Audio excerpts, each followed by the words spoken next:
Cancer treatment के लिए जब हम सर्जरी का ऑप्शन पेशेंट या उनको अटेंडेंट को देते हैं तो सडनली बहुत सारे पेशेंट होते हैं वो एक्सेप्ट नहीं कर पाते। उनके मन में बहुत सारे सवाल होते हैं। ओल्ड एज पेशेंट में क्या हम ये सेफली कर सकते हैं या कितना वो झेल पाएंगे, सर्जरी के क्या रिजल्ट्स होते हैं, क्या उससे 100% क्योर हो सकते हैं। तो आज इस वीडियो के माध्यम से मैं बहुत सारे जो कॉमन क्वेश्चंस होते हैं उन पेशेंट या अटेंडेंट्स के मन में वो चीज़ क्लियर करने के लिए कोशिश करूँगा।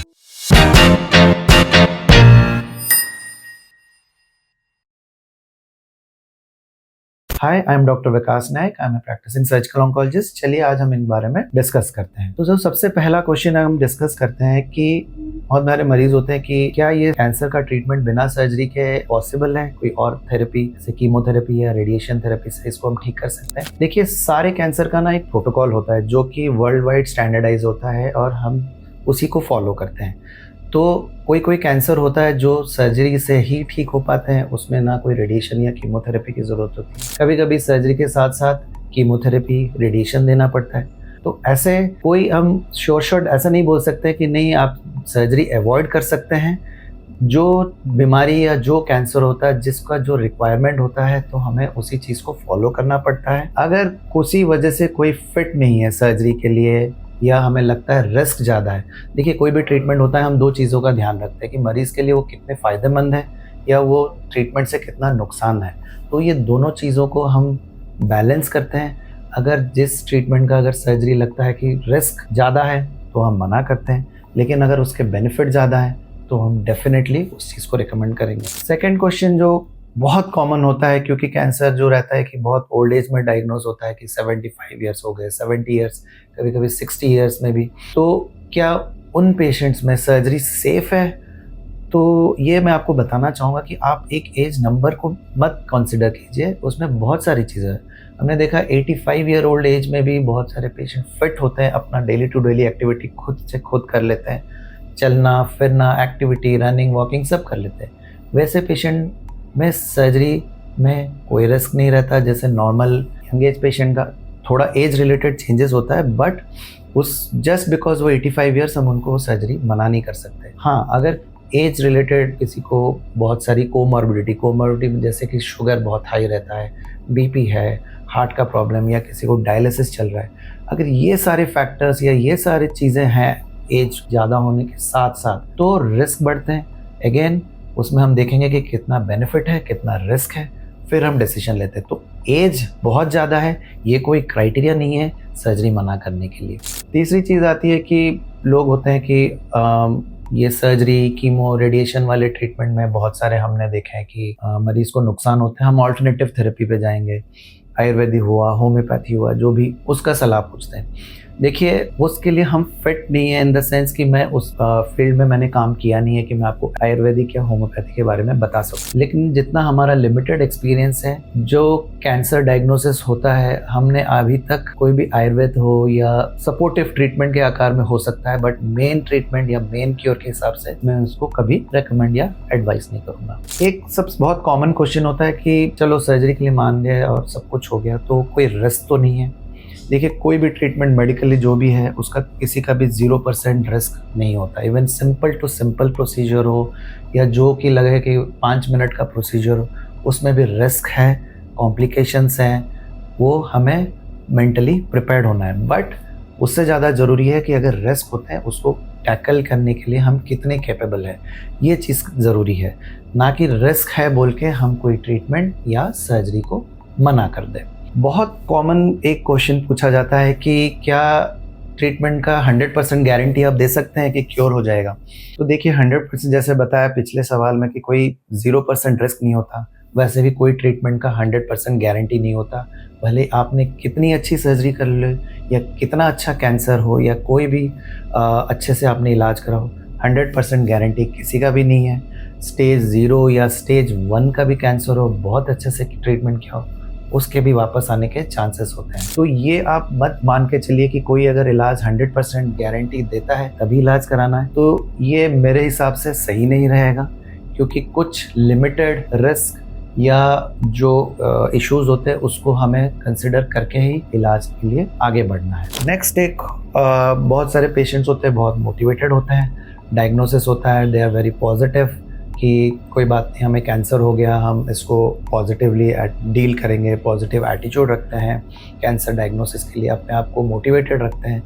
बट कुछ पेशेंट्स ऐसे होते हैं कि मैं अगर बस पॉजिटिव एटीट्यूड रखूँ, सब कुछ सही लाइफस्टाइल फॉलो करूँ तो मेरे कैंसर ठीक हो सकता है, मुझे कोई इलाज की ज़रूरत नहीं है। तो उस केस में देखिए, पॉजिटिव एटीट्यूड एक बहुत अच्छी चीज़ होती है, हम एनकरेज करते हैं इस चीज़ को, लेकिन सोली ये चीज़ आपके कैंसर को ठीक नहीं करेगा। हाँ, कैंसर का जो फर्दर थेरेपी चलने वाला इलाज है, वो पॉजिटिव एटीट्यूड से आप उसको बहुत अच्छी तरह से डील कर सकते हैं और उसके रिजल्ट अच्छे हो सकते हैं। बट सिर्फ पॉजिटिव एटीट्यूड के बेसिस पे हम ये नहीं बोल सकते हैं कि आपका इलाज की कोई आवश्यकता नहीं रहेगी या क्या कोई नीड नहीं रहेगी। एक जो ट्रीटमेंट रिलेटेड क्वेश्चन पूछते हैं कि ये कैंसर वैक्सीन के बारे में। कैंसर का जो वैक्सीन अभी तक जितने निकले हैं बहुत लिमिटेड हैं, जैसे कि एक है सर्वाइकल कैंसर के लिए वैक्सीन हो गया, या लिवर कैंसर के लिए हेपेटाइटिस बी का वैक्सीन हो गया। ये जो कैंसर वैक्सीन है एज सच कैंसर वैक्सीन नहीं होते हैं, ये होते हैं जो इन्फेक्शंस होते हैं, जो हमारे एक्सटेंसिव स्टडी या लिटरेचर के बाद पता चला है। कुछ इन्फेक्शन जैसे लिवर के लिए हेपेटाइटिस बी हो गया, ह्यूमन पैपिलोमा वायरस, तो ये वैक्सीन उन इन्फेक्शन के लिए है जो प्रिवेंटिव है। कोई ऐसा वैक्सीन नहीं है कि आप अगर उसको लगा लो तो कोई कैंसर प्रिवेंट हो जाएगा।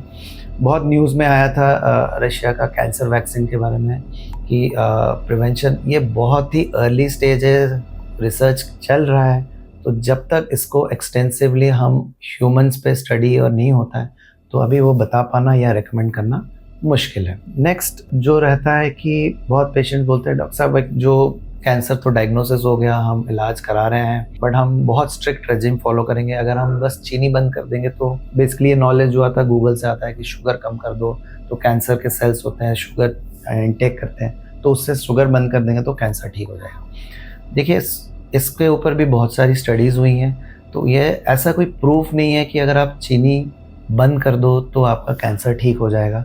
हाँ, चीनी बंद करना या कम करना एक हेल्थी लाइफस्टाइल होता है, एक हैबिट, अच्छी बात है, लेकिन ये एक प्रिवेंटिव मेजर है। ये ऐसा नहीं कि अगर आप चीनी बंद कर दोगे तो आपका जो प्री एग्जिस्टिंग कैंसर है या उसका ट्रीटमेंट में कोई फ़र्क पड़ेगा या फिर आपका वो क्यूरेटिव हो जाएगा शुगर बंद कर देने से। नेक्स्ट क्वेश्चन अगर जो कॉमनली पूछा जाता है या लोगों का रहता है कि सेकंड ओपिनियन लेना चाहता है, जैसे पहली बार उनका डायग्नोसिस हो गया, हमने ट्रीटमेंट ऑप्शन दिया। देखिए, सेकंड ओपिनियन हम भी एडवाइस करते हैं, जबकि इनकरेज भी करते हैं, क्योंकि देखिए सारे ट्रीटमेंट का एक स्टैंडर्ड प्रोटोकॉल होता है, लेकिन हर एक इंसान जो होता है टेलर ट्रीटमेंट होता है, तो पेशेंट टू पेशेंट भी कभी कभी हमें ट्रीटमेंट वैरी करना पड़ता है। तो कोई दो मरीज सेम नहीं होते, तो एक कैंसर के अलग अलग ट्रीटमेंट भी हो सकते हैं। तो इसलिए अगर आपको कभी भी कोई भी चीज़ का डाउट हो या आप सेटिस्फाइड नहीं हो या आपके मन में और क्यूरियोसिटी है कि आपके डॉक्टर से वो चीज़ क्लैरिफाई नहीं हो पाई या आप संतुष्ट नहीं हैं, तो उसके लिए आप हमेशा सेकंड ओपिनियन में आप जा सकते हैं, चाहे तो थर्ड भी ले सकते हैं। बट जो चीज़ रहता है कि बहुत लोग देखा है कि कभी कभी वो इतने ओपिनियन लेते हैं कि 10-10 ओपिनियन तक ले जाते हैं, अल्टीमेटली वो कंफ्यूज हो जाते हैं। तो मेरे हिसाब से 2 से 3 अगर आप ओपिनियन लेते हैं एंड उसमें आपको अगर स्टैंडर्ड सभी लोग एक ही चीज़ रिकमेंड करते हैं तो आप उसको सेफली फॉलो कर सकते हैं। ज़्यादा ओपिनियन आपको ज़्यादा कंफ्यूज करेगा और आपको ज़्यादा ट्रीटमेंट लेने से डिले भी होगा, जो कि इटसेल्फ वो आपके लिए हानिकारक हो। जो बहुत ही कॉमन चीज़ें होती है कैंसर, आपको वैसे मालूम है कि स्मोकिंग, जो टोबैको कंजप्शन, बहुत सारे अवेयरनेस प्रोग्राम है, आप थिएटर में चले जाइए, कहीं पे भी उसका तंबाकू के हार्मफुल इफ़ेक्ट्स होते हैं, बताया जाता है सब कुछ। तो बहुत सारे मरीज़ ऐसे आते हैं जो कि स्मोकर्स होते हैं और उनका कैंसर डायग्नोसिस होता है। कैंसर डायग्नोसिस के बाद उनका रहता है मैं तो अभी स्मोकिंग कर रहा था, डायग्नोसिस हो गया, अभी क्या हो सकता है। जब हम उनको बंद करने के लिए बोलते हैं तो अभी तो कुछ नहीं हो सकता। देखिए, अगर कैंसर डायग्नोसिस हो भी जाता है और आप अगर तब से भी स्मोकिंग बंद करना शुरू करते हैं, उसके पॉजिटिव इफेक्ट्स होते हैं। आप ये मत सोचिए इतने सालों से आपने स्मोकिंग की, अभी बंद कर देंगे तो क्या फ़ायदा होगा।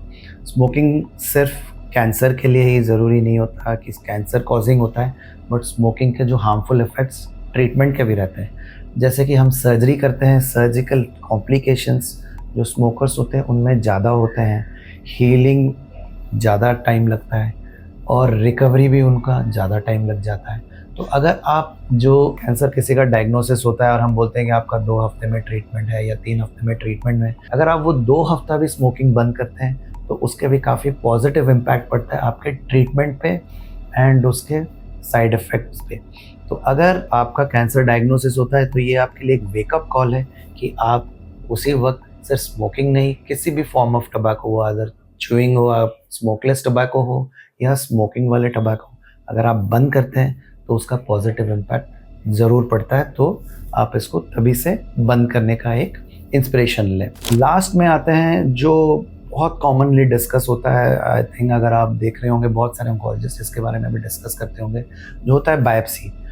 ये तो है कि बायोप्सी को लेके मन में बहुत सारे सवाल होते हैं कि फैल जाता है, तो मैं आज उस पे नहीं डिस्कस करना चाहता हूँ। ये बहुत सारे ओपीडी में क्वेश्चन पूछा जाता है कि जैसे कोई घाव है जो भरा नहीं है, जो हमें देखने से लगता है कि ये कैंसर ही है, कि आप बिना बायोप्सी करे उसका सर्जरी कर दीजिए, क्योंकि वो सोचते हैं कि अगर बिना बायोप्सी सर्जरी कर देंगे तो वो कैंसर फैलेगा नहीं। देखिए, जब भी हम बायोप्सी करते हैं, जो इमीडिएट ट्रीटमेंट होता है वो हम जल्द से जल्द शुरू कराते हैं, कोई डिले नहीं रहता।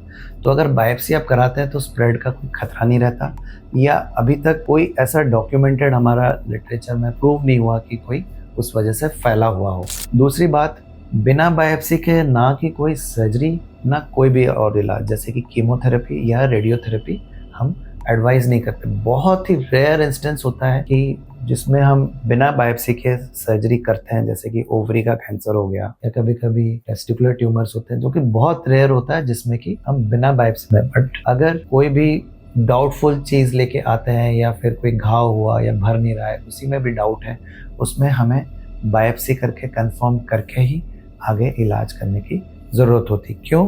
क्योंकि कभी कभी कोई चीज़ ऐसा होता है जो कि कैंसर जैसा दिखता है लेकिन वो होता नहीं है, तो उसके अगर हम बिना बायोप्सी के आगे बढ़ते हैं तो उसके हार्मफुल इफ़ेक्ट्स हो सकते हैं। तो आज जो इस वीडियो में बहुत सारे कॉमन जो 10-11 क्वेश्चंस थे जो हमने ओपीडी में मैंने सुने या मरीज़ डिस्कस करते हैं, मुझे लगा आज मैं आपके सामने भी ये डिस्कस करूं एंड होपफुली आपके मन में भी अगर ऐसे कोई डाउट्स और क्वेरीज हो तो ये मेरे वीडियो सेशन में क्लियर हो। फिर भी इसके अलावा भी कोई और भी क्वेश्चंस है या कोई भी डाउट जो भी कितना भी आपको लगे ये तो बहुत ही सिंपल है, ये नहीं, कमेंट बॉक्स में पूछ सकते हैं। कोशिश करेंगे इसको आपका जल्द से जल्द रिप्लाई करें। Thank you.